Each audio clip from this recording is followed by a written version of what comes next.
The interior of Alaska is one of the wildest regions left on Earth.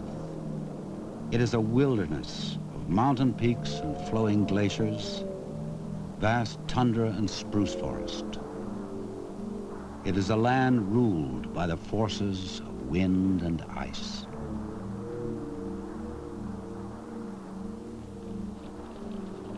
In the heart of the Alaska Range lies a national park, whose boundaries have been shaped by the creatures that embody this wilderness. Wolves, grizzly, and caribou wander freely, their lives an expression of their own ancient laws.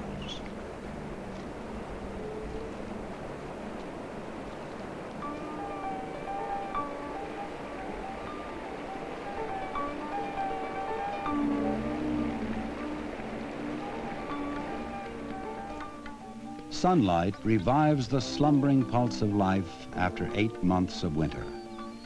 In the lengthening hours of light and warmth, summer returns to the subarctic.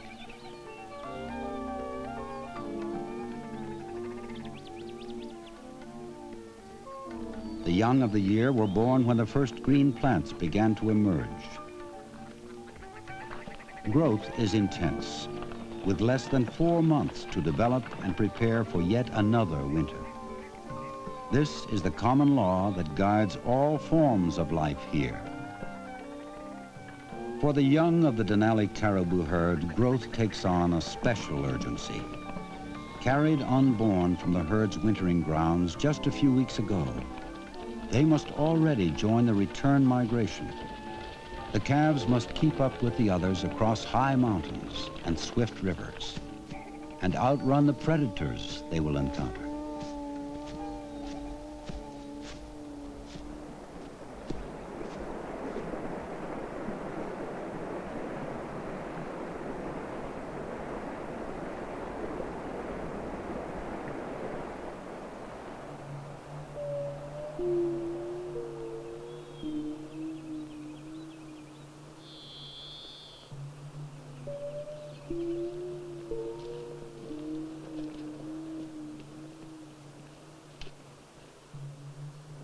The moose calf spends the first few months of its life within the sheltered environment of the spruce forest.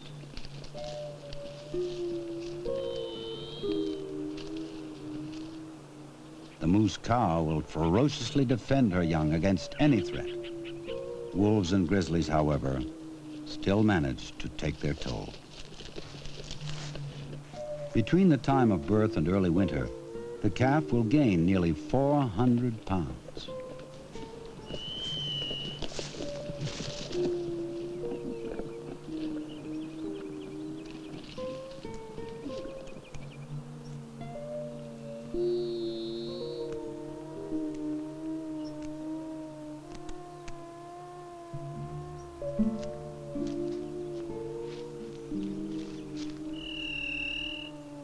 The habitat for most plant eaters of the subarctic has been narrowed to the range of the specific plants they thrive on. Predators tend to be wide-ranging in their search for food. In a land where prey is rarely abundant, the red fox may need to hunt in many habitats in order to feed its young. By autumn, the pups will be ready to venture out from the den and face the coming winter on their own.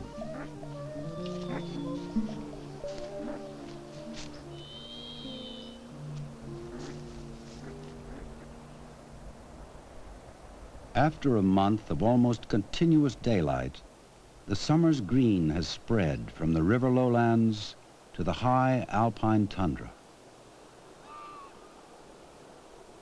Most of the plant life in this land above tree line grows in a shallow carpet. It is but a thin veneer of life over cold, barren soil and rock. The Dall sheep inhabit this sparse, windswept realm because the available cliffs offer a refuge from predators.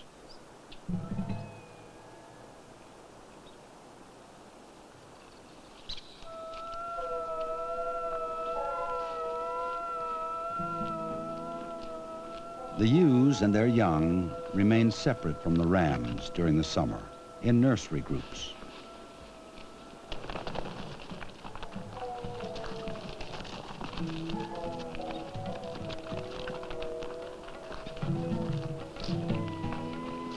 Through the abandon of play, the lambs quickly develop their skills of escape and begin to compete with each other.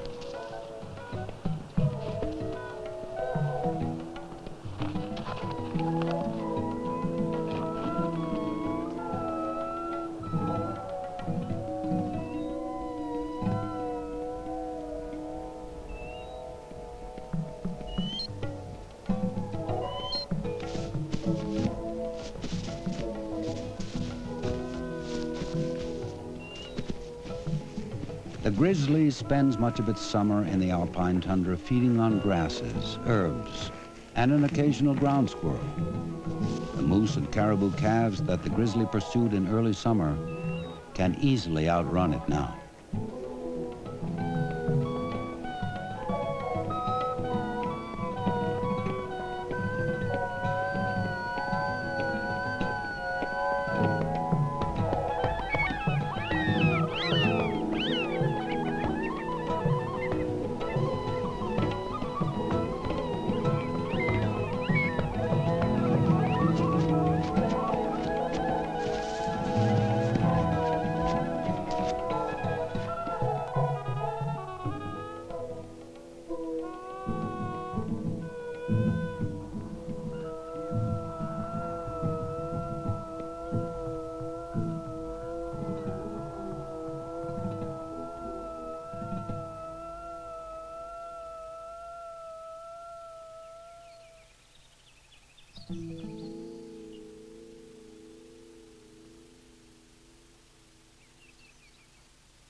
The business of life continues into the ebbing summer night, while food and warmth are still plentiful.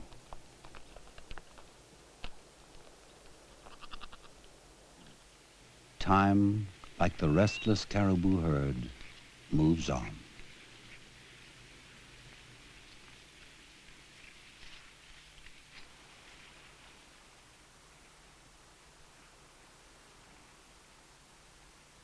Despite its vast size and seeming lushness, this land cannot support the teeming animal populations that areas like East Africa are so well known for.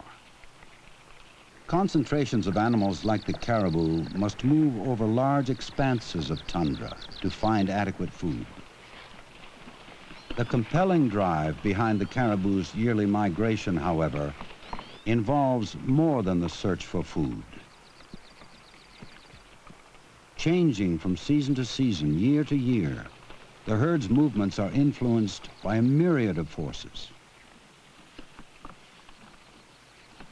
No longer able to keep up with the herd's rigorous journey, the weak and injured will inevitably fall behind.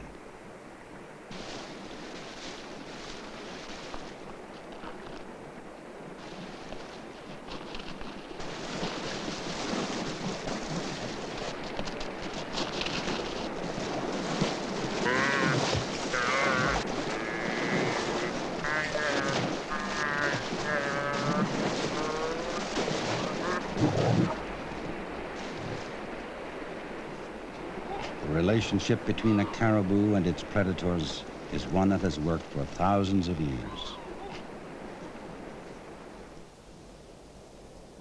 Man's presence in this wilderness park is a light touch of what could be a heavy hand. As long as this touch remains light, these natural relationships will continue.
Since early spring, the doll sheep rams have been in bachelor groups, wandering over the high ridge tops of their summer range.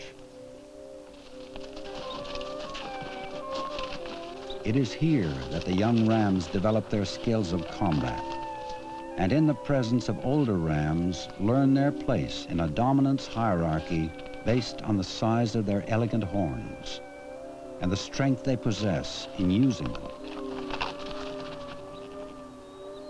The display of these horns is a common language among all rams, a way to immediately convey one's rank. Because of this, most fights occur only when rams of equal horn size question each other's potential. For the sheep, getting along is a means of saving energy.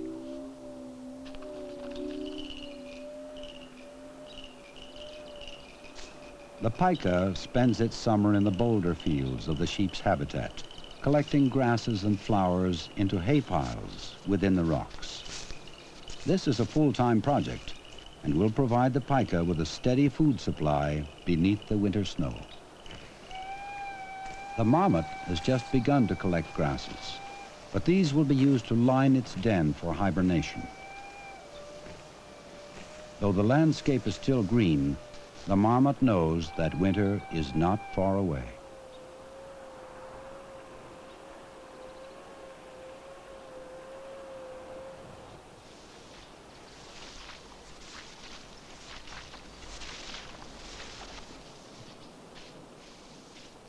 After months of almost continuous feeding, the Alaskan bull moose is in his prime. By now, the bull has stored a thick layer of fat and has grown a set of antlers nearly 6 feet wide. During growth, these antlers are nourished by a mantle of velvet, a soft covering of skin and blood vessels. In time, this velvet is shed to reveal a formidable sculpture of bone. The rules and rewards for the hierarchies of sheep and moose are basically the same. The bigger the rack, the more dominant the rank, the more likely one is to breed. But the antlers of moose are more than symbols of rank. They are deadly weapons. Before the breeding season, or rut, the bulls develop a hierarchy with others in the area through light sparring matches. These matches rarely get violent, for if either bull was to make the first strike, his opponent could still cause him severe damage, and both would be losers in the game of breeding and survival. For the moose, fighting has evolved to be the final and most serious means for settling questions of dominance.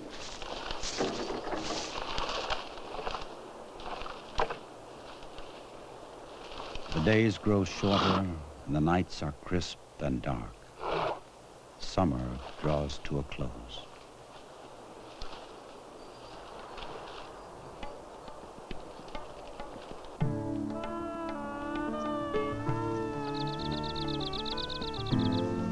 Autumn is the bright flame of a summer's energy, glowing for a moment of celebration before the approaching wind of winter.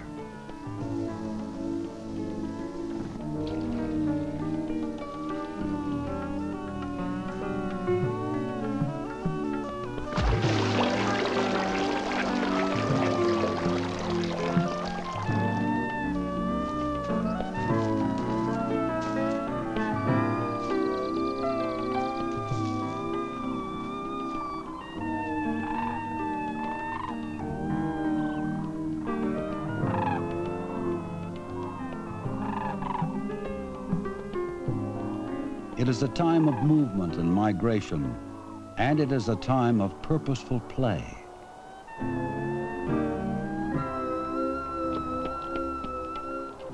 A young golden eagle will now test its skills of flight on anything that seems challenging.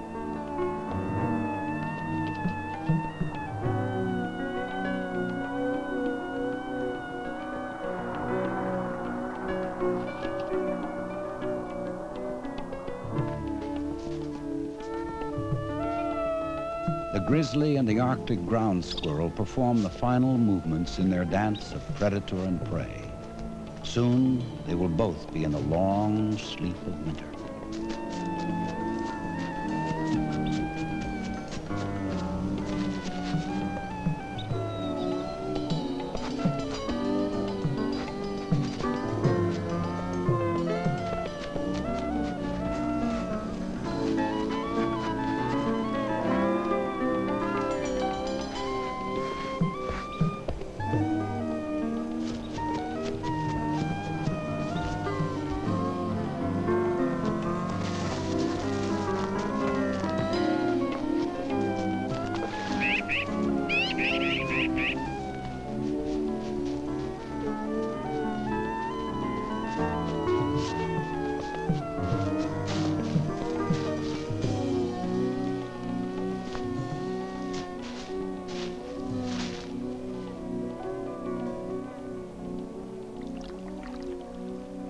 The season of warmth and growth has been brief, but as always, life is prepared for what lies ahead.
It is early October. The Denali caribou herd pauses briefly from its incessant movement as the season for breeding unfolds. Food now lies beneath a deep blanket of snow, but the caribou's hooves are designed to easily reach it.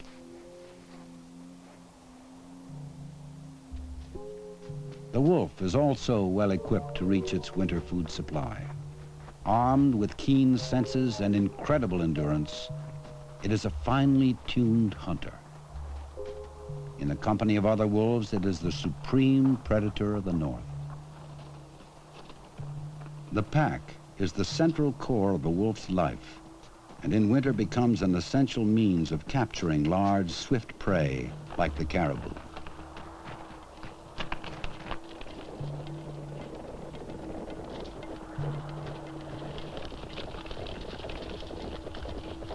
Sometimes the prey is simply run down, but this time the strategy of ambush comes into play.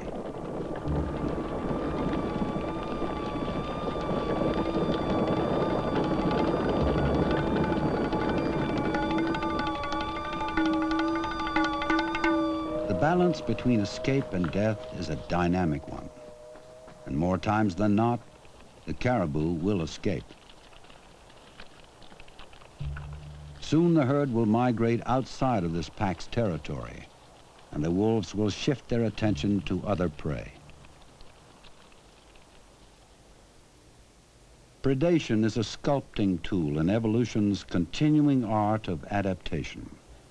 Both the snowshoe hare and the willow ptarmigan lose their summer color to remain hidden from the winter creatures that hunt them.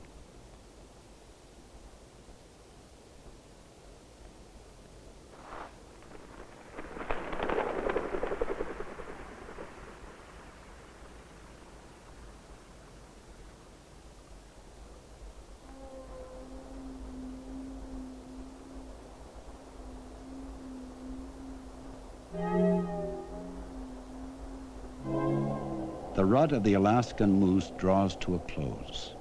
The seed for next year's young has been planted. And now the task facing the moose is to survive the next 6 months of severe cold and deep snows within the domain of the wolf. During the several weeks of intense rutting, the bulls have eaten very little, depleting much of the energy stored from a summer of foraging.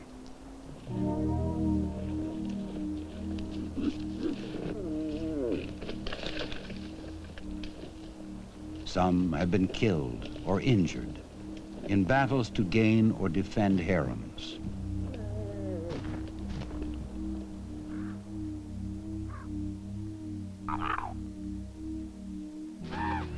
The wolves are familiar with the time and location of the moose rut and are rarely disappointed when they arrive in search of food.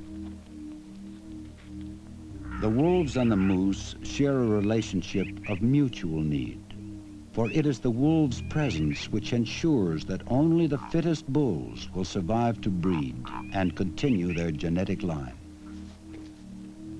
In the reality nurtured by our mechanized world, death seems to be a meaningless end.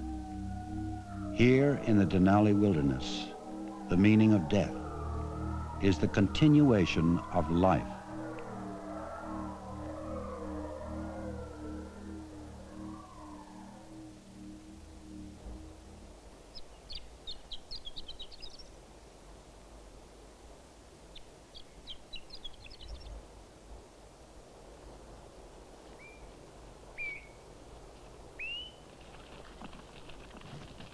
The Denali caribou herd makes the final thrust of the journey to their wintering grounds.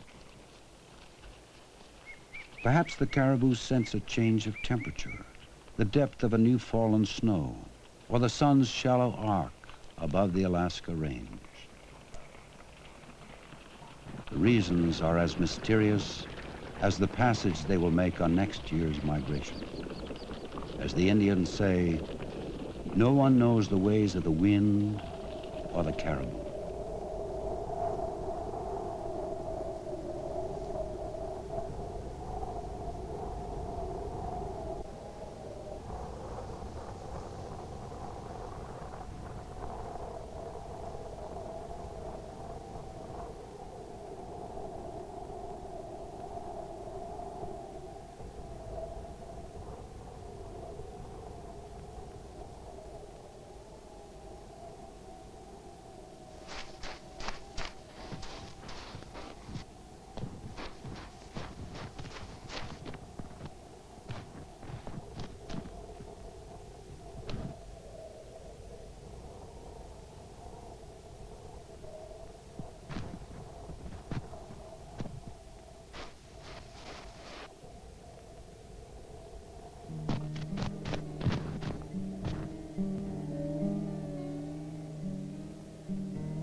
The conflict for dominance is not a struggle for survival of the individual, but rather a foothold on the future.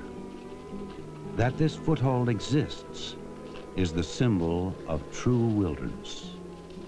That this wilderness is preserved is the hallmark of civilization.